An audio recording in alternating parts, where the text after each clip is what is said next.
x square minus 5x plus 6 is equals to 0 এই সমীকরণটি সমাধান করা লাগবে ক্যালকুলেটর ব্যবহার করে। কিভাবে করব? প্রথমে হোম বাটনে ক্লিক করব, সেখান থেকে ইকুয়েশনে চলে যাব, তারপর দ্বিতীয় অপশন পলিনোমিয়ালে ক্লিক করব।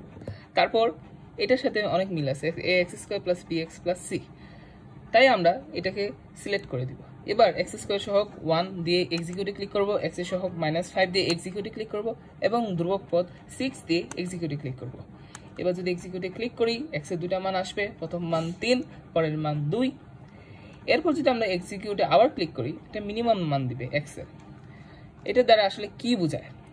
এই যে 2.5, এটা হলো x এর সর্বনিম্ন মান, মানে এর চেয়ে নিচে এই সমীকরণ দ্বারা x এর কোনো মান হতে পারে না। এবং এই নিম্ন মানটা বসালে আমি y এর যে মানটা পাবো সেটি হলো এই যে -1/4 বা -0.25। এটা আজকে আমরা একটু গ্রাফের মাধ্যমে দেখব। তো আমার কাছে আমার ট্যাব আছে, আমি যদি ট্যাবে আমি ডেসমোস অ্যাপ ব্যবহার করে গ্রাফটা আঁকছি, আপনারা চাইলে আঁকতে পারেন। তো আমরা একটু জুম করি, জুম করে যদি দেখাই, এটা মূলত x অক্ষ, এই সাদা লাইনটা। এখানে এই ফাংশনটির একটি বিন্দু 3,0, অর্থাৎ আমি x এর মান 3 যদি বসাই তাহলে y এর একটা মান পাবো 0, মানে ফাংশনটা x অক্ষকে 3 বিন্দুতে সেট করে, 3,0 বিন্দুতে।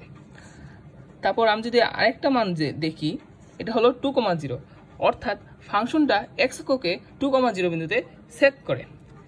এবার ফাংশনটা যদি আমরা একটু নিচের দিকে তাকাই, তাহলে সর্বোচ্চ সে যে নিচে অংশে যেতে পারছে সেটা হলো এই বিন্দু, যেটা 2.5, -0.25।